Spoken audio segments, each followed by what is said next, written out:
Shalom Bracha, nous allons continuer le 4e épisode sur le thème de la joie. Et Bezrat Hashem, on continuera après sur des autres thèmes par la suite. Dans il y a deux parachiotes dans la Torah dans lesquels est-ce qu'on appelle malheureusement les klalot, les malédictions. Il y a dans la paracha de Tavo, dans laquelle il y a toutes les malédictions, et dans la paracha de Bechukotai. Alors il y en a une où il y en a 44 et une autre où il y en a 98. Je ne me souviens pas c'est lesquelles. Je pense que dans Tavo il y a 98 malédictions et dans Bechukotai il y a 44 malédictions. Alors bien sûr la chassidoute encore une fois de plus qui voit chaque chose avec un œil positif. La chassidoute n'est pas d'accord de voir du mal comme du mal, mais elle dévoile quand dans ce mal se cache du bien. Alors par exemple le rabbi dit qu'on peut expliquer les malédictions comme des malédictions. Une chose très mignonne, par exemple, le rabbi dit qu'il y a une malédiction que les mamans mangeront la viande de leurs enfants. C'est quoi le sens simple, ce qu'à Dieu ne plaise, qu'il y aura une tellement grande famine que les gens mangeront leurs propres enfants. La chair de leurs enfants, ce qu'à Dieu ne plaise. Juste sachez que le traité de Gittin, dans la Souga qui parle de la destruction du Beth Amikdash, dit qu'effectivement ça s'est passé. À l'époque du Beth Amikdash, à Yerushalayim, il y avait une grande famine, et les gens ont mangé leurs enfants. Mais en tous les cas, le rabbi, par exemple, explique c'est quoi cette malédiction que les gens mangeront la viande de leurs enfants, que Bezrat Hashem, les enfants, ils seront religieux, et ils iront dans le droit chemin, et tu pourras manger chez ton fils la viande. Et là-bas, le rabbi explique comment chaque malédiction est une bénédiction. Maintenant, à la fin de toutes les malédictions, la Torah dit une phrase. Tachat asher lo avadeta et Hashem elokecha besimcha uvtuv levav. Le sens simple, ça veut dire quoi? Que toutes ces malédictions viennent à cause du fait que tu n'as pas servi Dieu avec un sentiment de joie et un cœur plein. Et là, une question que l'Admour Azaken pose, que le passouk il n'est pas compréhensible. Il y a des malédictions atroces là-bas. Quand on lit ce passage dans la Torah, on le lit à voix basse. Celui qui monte à la Torah, on ne l'appelle pas par son nom. C'est des passages qui sont difficiles. Et vient à la fin, me dit tout ça, toutes ces malédictions, tu sais pourquoi tu les attrapes? Parce que tu n'es pas joyeux. Alors là, on dit c'est pas possible. Comment c'est possible? Alors l'Admour Azaken explique comme ça. D'abord, la simcha, elle a une force extraordinaire. Elle a deux forces. Kodem kol, avant tout, simcha poretz geder. La joie brise toutes les limites. Deuxièmement, simcha mamtika et adinim. La joie, elle vient adoucir les rigueurs. La joie, c'est quelque chose de puissant. Ça brise les limites, ça vient adoucir toutes les situations négatives, tous les mauvais décrets.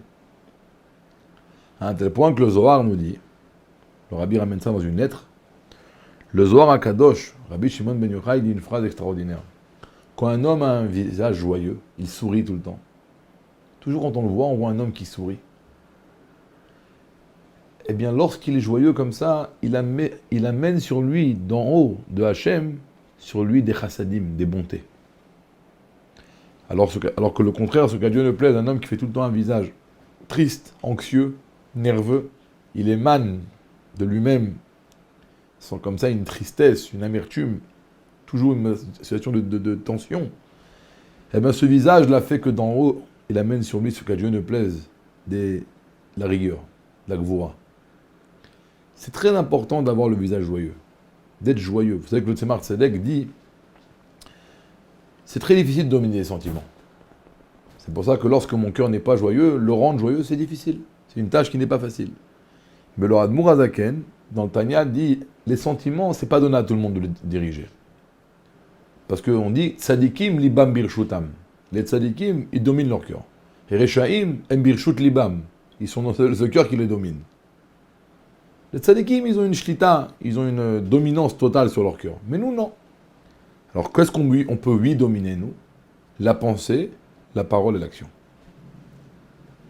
Chaque juif, il a la capacité d'être balabait, patron sur ses pensées. Il peut être patron sur ses paroles. C'est-à-dire, il choisit quoi penser. Il peut choisir quoi dire. Il a la force de dominer sa parole et l'action. Marshava, dibur ou maaseh. L'Admour Tzemar Tzedek dit comme ça. Lorsque tu sens que ton cœur est rempli de tristesse, ne t'occupe pas de ton cœur, tu n'as pas la force de le transformer. Alors qu'est-ce que tu fais? Pense des pensées joyeuses. Parle de choses joyeuses, et avec ton corps, fais des mouvements qui montrent la joie. Pourquoi? Parce que le fait de penser bien, de parler bien, et de faire des mouvements de joie, alors à la fin, ça va te pénétrer, et effectivement, ton cœur va être rempli d'un sentiment de joie. Revenons à l'histoire, au pasouk. En vérité, c'est comme ça. On va donner un exemple. Un homme maintenant fait le mariage de sa fille unique. L'orchestre, le traiteur, tout le monde est venu, tout le monde est joyeux. Et il danse, il est joyeux. Au moment de la fête, sans faire exprès, en dansant, tu le bouscules. Ou tu lui verses un peu de coca sur son costume. Il va rien dire. Il est joyeux maintenant, il supporte tout. 2 jours après, tu vas rencontrer dans le bus. Là maintenant, il faut payer les factures. Là, c'est fini. 1 semaine après. Tu vas à peine le bousculer, il va s'exciter. Qu'est-ce qui se passe? C'est le même homme. Pourquoi à ce moment-là, il a supporté que même je verse du coca sur lui? Je l'ai taché, je l'ai sali. Mais là, il ne faut même pas que je lui parle. Parce que là, il était joyeux, et là, il n'est plus joyeux.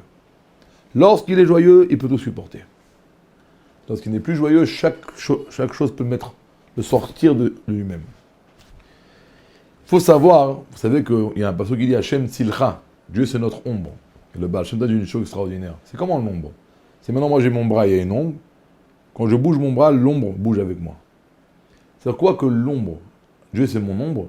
Dieu il agit en conséquence. Comme toi t'agis, comme ça Dieu il réplique. Quand un homme il est joyeux, Kivyachol il fait que Dieu il est également joyeux. Dieu c'est mon ombre, c'est mon reflet. Quand un homme il est triste, Dieu c'est mon reflet. Maintenant si moi je suis joyeux, mais j'ai fait des péchés. Pourquoi j'ai fait des péchés? J'ai bousculé Dieu, je l'ai taché. Mais comme moi je suis joyeux, pas parce que bien sûr je me voile la face de mes péchés, mais comme on l'a dit auparavant dans les premiers épisodes, je sais que Dieu il pardonne, j'ai toujours une chance de revenir. C'est pas le moment maintenant.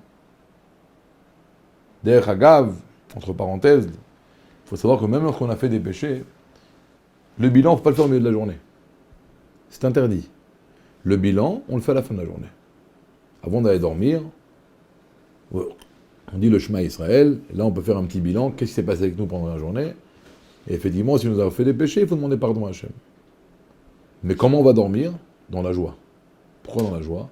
Parce qu'une fois que j'ai demandé pardon à Dieu, c'est sûr qu'il m'a pardonné. Donc je vais dormir dans la joie. Donc maintenant j'ai fait un péché.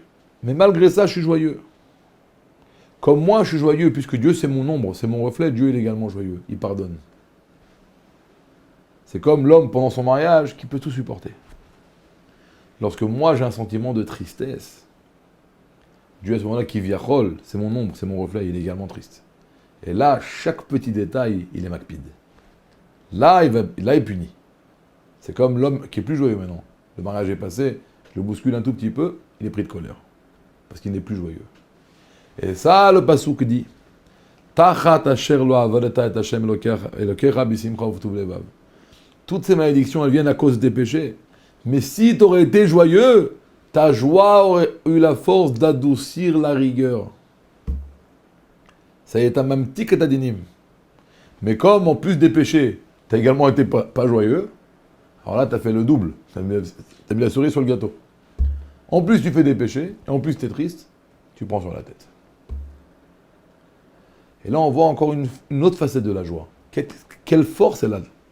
La force de la joie, c'est de la m'tik et adinim. Pense bien, tout ira bien. On peut toujours transformer une situation. La joie brise toutes les limites.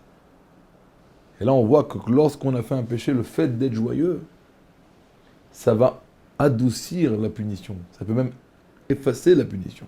Bien sûr, il faut faire tchouva, le repentir. Ça veut dire qu'on fait des péchés, on est joyeux. Mais on est joyeux parce qu'on sait qu'il y a le repentir. Qu'Hachem nous aime toujours, quoi qu'il arrive. On est toujours les enfants d'Hachem. Quoi qu'il arrive, jamais il nous changera avec une autre nation. Mais là, maintenant, on voit encore plus l'importance. Vous savez, une fois, on raconte une anecdote que le Baal Shem Tov était assis dans la synagogue, dans le Beth Midrash, et il a vu comme un ange sortir du Haron Kodesh. Et il lui a dit, cet ange-là, Rabbi, on m'a envoyé du monde supérieur pour t'apprendre toute la Torah. Et là, le Baal Shem Tov raconte à ses élèves.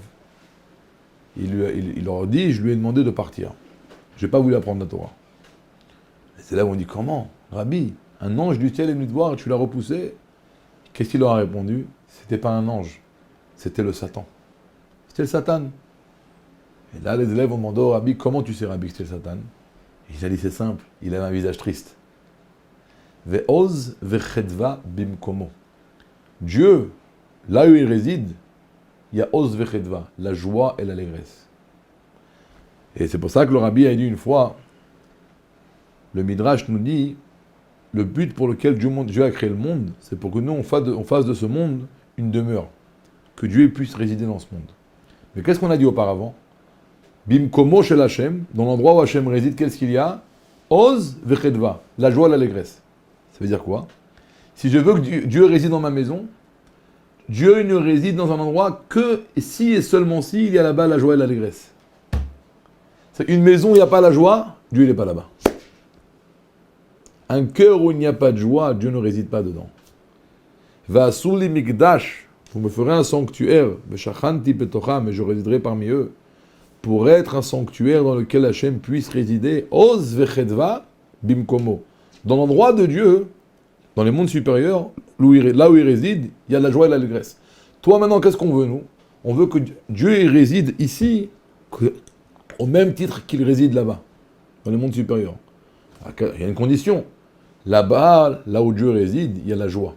Si tu veux qu'il réside ici, première condition, joyeux. Un endroit où il n'y a pas de joie, cet endroit-là n'est pas un réceptacle apte pour recevoir la présence, la shrina, la présence divine. Et là, on comprend encore une fois plus. Si je ne suis pas joyeux, je ne suis même pas un Kéli pour un Kadosh Baruch. Donc, on a parlé de 4 épisodes de la joie. On doit travailler sur nous-mêmes. Et se rappeler que ce que le Rabbi a dit également, que Simcha en hébreu, c'est les mêmes lettres que le mot Mashiach. Avec la Simcha, c'est ça qui va amener la Géoula. Avec la joie, Simcha betarata, qu'on est joyeux d'être juif, joyeux d'être les enfants d'Hachem, joyeux d'être lié à un peuple éternel, qui est attaché à un Dieu éternel, qui a une Torah éternelle. Et tout ce qu'on a dit auparavant, alors cette joie-là, Simcha Otiot Mashiach, c'est elle qui amènera Be'edrat Hashem, avec l'aide de Dieu, la délivrance véritable et complète. Et tous ensemble, on ira à Yerushalayim. Et là, à ce moment-là, qu'est-ce qu'il y aura? C'est écrit Simchat Olam. Alors, Rosham, ce sera une joie éternelle, sans souci. Bila Mavet la Netzach. Dieu va annuler la mort. Umacha Hashem Dima Me Alkol Panim. Dieu va effacer les larmes des visages des Juifs qui ont souffert pendant l'exil. Il n'y aura plus de décès, plus de morts. Tout le monde va revivre. Il n'y aura plus de malades, plus de soucis. Ce sera le bien éternel, la douceur éternelle. Le Simchat Olam al Rosham. Amen ve Amen.